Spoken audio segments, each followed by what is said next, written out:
On Saturday, the 15th of March, shortly after 1 p.m. Eastern Time, at the direction of the President, U.S. Central Command began precision strike operations against the Houthis to restore freedom of navigation and American deterrence. The initial wave of strikes hit over 30 targets at multiple locations, degrading a variety of Houthi capabilities.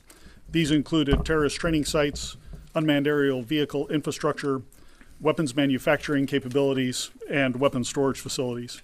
It also included a number of command and control centers, including a terrorist compound where we know several senior Houthi unmanned aerial vehicle experts were located. On Sunday, strike operations continued against additional headquarters locations, weapons storage facilities, as well as detection capabilities that have been used to threaten maritime shipping in the past.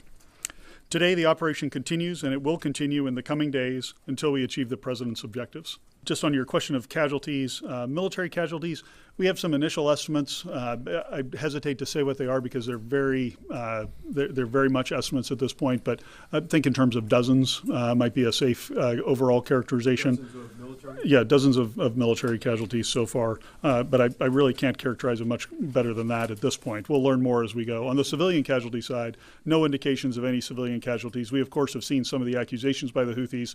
We look at those closely when they do come in, but we have no credible indications of any civilian casualties. You know, and I'd like to add to what General Grinch said. Anytime you're close to an operation like this, having been, in combat front towards enemy before, the fog of war is a real thing. So before we announce something here from the podium, we're going to make sure that we get it right. And I think part of that is just taking the time to evaluate and doing a proper battle damage, BDA battle damage assessment, sensitive site exploitation. And frankly, that stuff just takes time.